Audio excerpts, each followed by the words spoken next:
The date is September 4th, 476.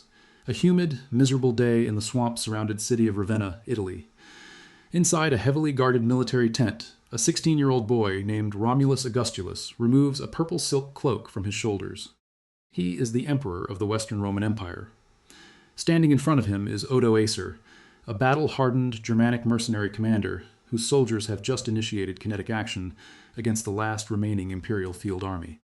The boy does not die today. Odoacer accepts the cloak, strips the teenager of his title, and spares his life, retiring him to an estate in Campania with a modest pension of 6,000 solidi. Odoacer then packs up the imperial insignia, the golden diadem, the purple robes, the jeweled scepter, and ships them hundreds of miles east to Constantinople, addressed directly to the Eastern Roman Emperor Zeno. Accompanying these ancient artifacts is a carefully drafted letter from the Roman Senate. The letter states that the West no longer requires its own emperor, that one monarch ruling from the East is sufficient for the whole world. Zeno reads this letter. He accepts the insignia. He publicly declares that the empire is finally reunited under his sole command. This specific moment is taught in history classrooms around the world as the definitive, tragic end of the Roman Empire. But everything you learned about Rome's fall is built on a lie that is 1,500 years old. The true origin of Rome's fall, and what historians get wrong, is hidden beneath layers of manufactured propaganda created by an Eastern emperor looking for a convenient excuse to eventually invade Italy. The year 476 was not a sudden civilizational apocalypse. It was a carefully engineered legal fiction. Rome did not fall in a single day, nor did it fall to a single barbarian invasion. It was hollowed out from the inside by 5 converging systemic forces that slowly asphyxiated the most powerful civilization the ancient world had ever seen, forces that look terrifyingly familiar to anyone paying attention today. The first and most devastating force was the total destruction of the Roman currency. In the first century, during the reign of Augustus, a Roman legionary earned 225 denarii a year. Those coins were 95% pure silver. You could hold them in your palm, feel their significant weight, and hear the bright, distinct ring when they hit a wooden tavern table. But running a continental empire is astonishingly expensive. By the time of Septimius Severus, around the year 200, the state could no longer afford its military budget, so it began diluting the money supply. The silver content dropped to 50%. The government was quietly stealing from its own citizens to pay its bills.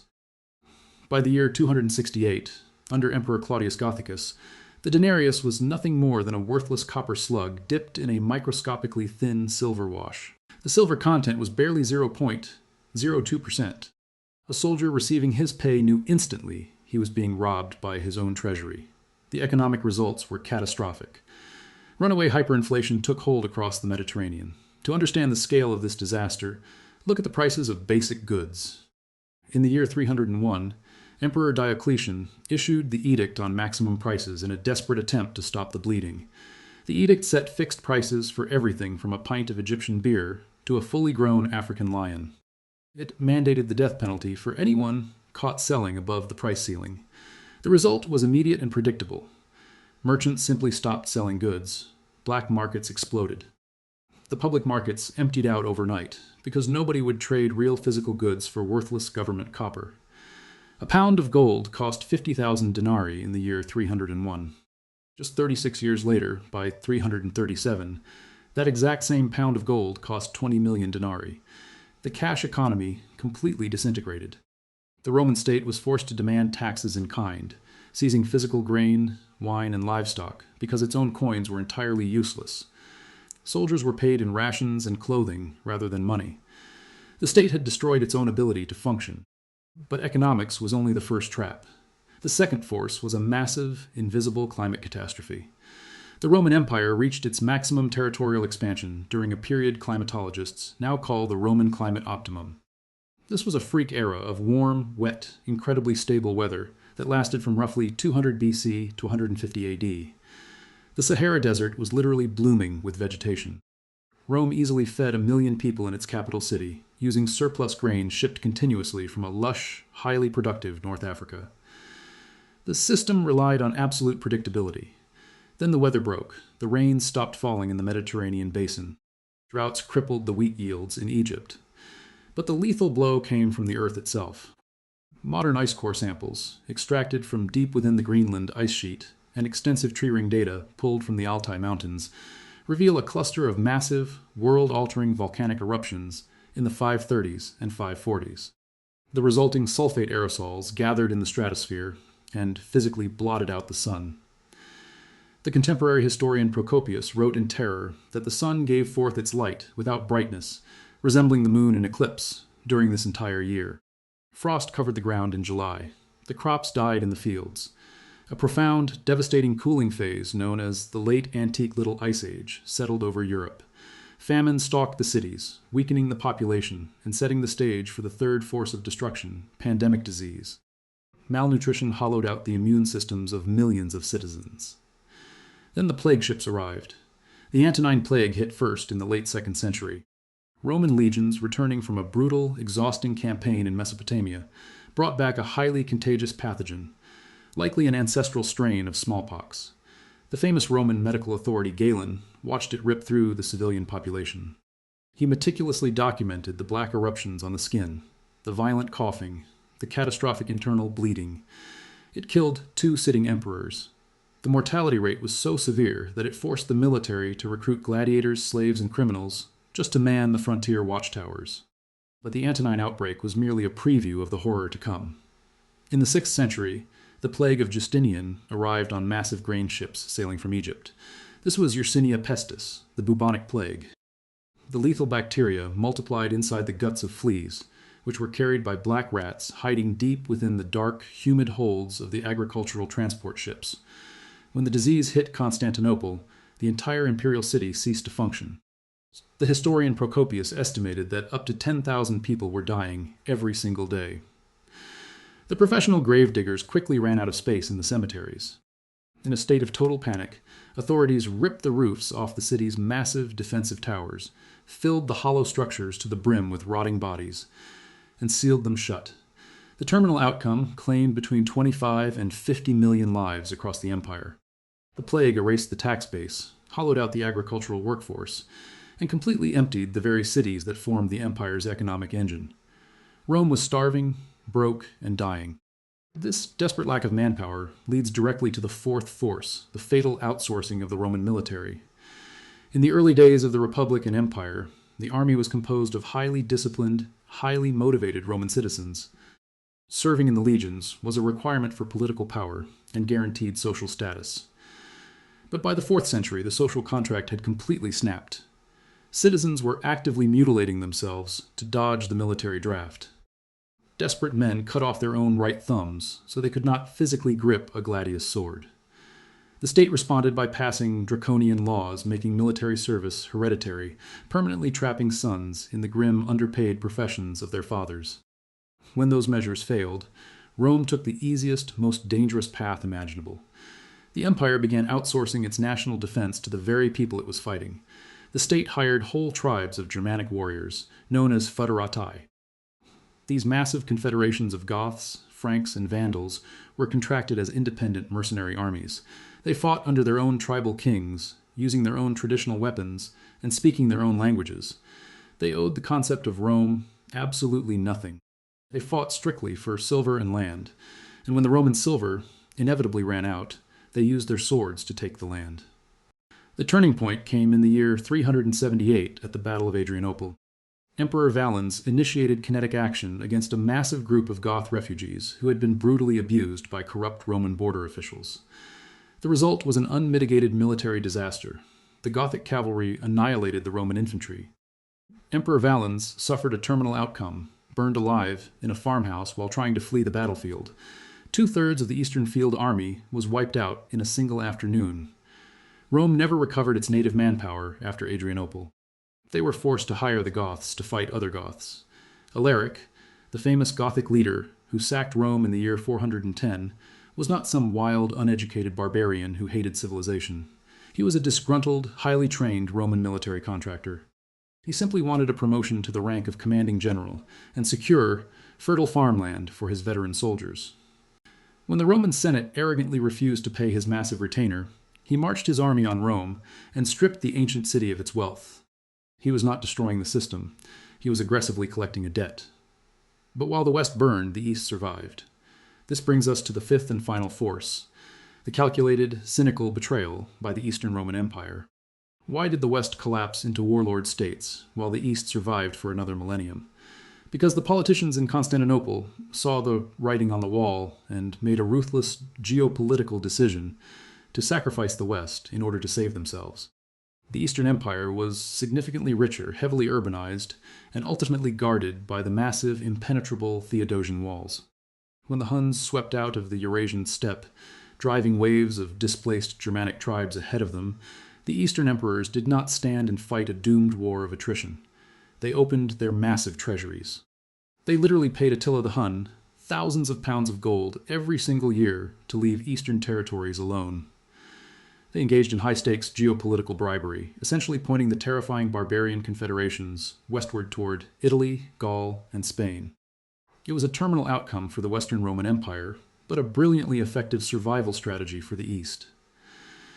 Despite this mountain of historical, economic, and environmental evidence, the popular narrative refuses to let go of three deeply entrenched myths about the fall of Rome.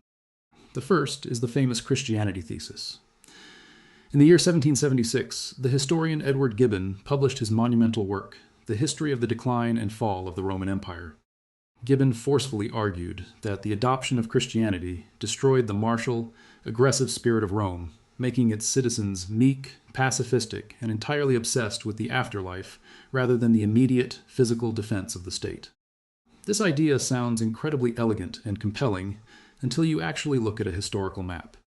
The Eastern Roman Empire was far more intensely Christianized than the West, deeply and violently embroiled in complex theological disputes, yet it somehow maintained a ferocious, highly effective, and deeply organized military machine for another 1,000 years. Christian generals in the East fought with ruthless, terrifying efficiency. Gibbon's entire thesis completely collapses under its own obvious geographical contradictions. The second stubborn myth is the famous lead poisoning theory. For decades, popular history and television documentaries claimed the Roman elite essentially drove themselves insane by drinking water transported through soft lead pipes and artificially sweetening their wine with lead acetate. But a major 2026 scientific review of isotopic data from human skeletal remains in Roman cemeteries permanently shattered this idea.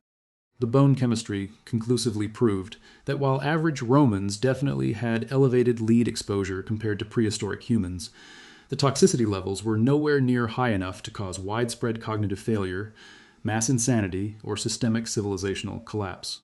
The lead poisoning theory is now officially debunked by modern forensic science. And finally, there is the most insidious myth of modern historical academia, the revisionist rebranding of the Dark Ages. Over the last few decades, some historians have tried to sanitize the brutal fall of Rome, aggressively renaming the period Late Antiquity.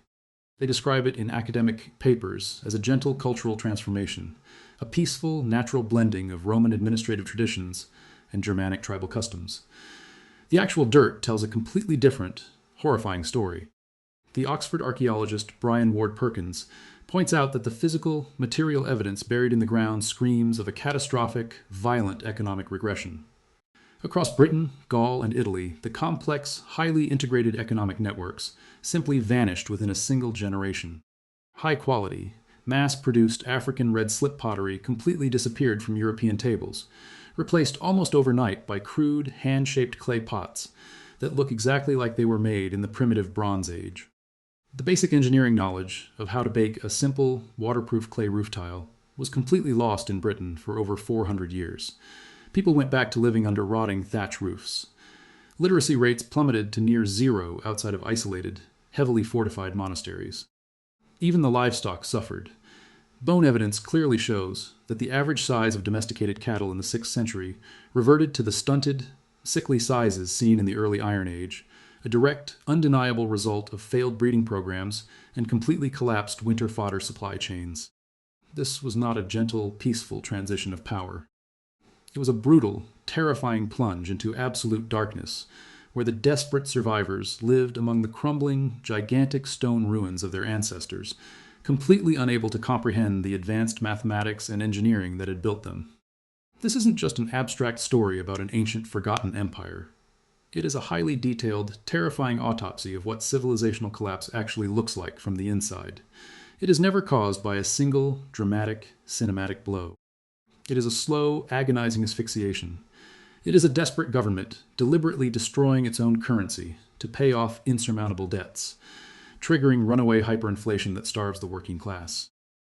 It is massive, unpredictable climate catastrophes that completely wipe out delicate agricultural surpluses, phenomena entirely invisible to the terrified people living through them.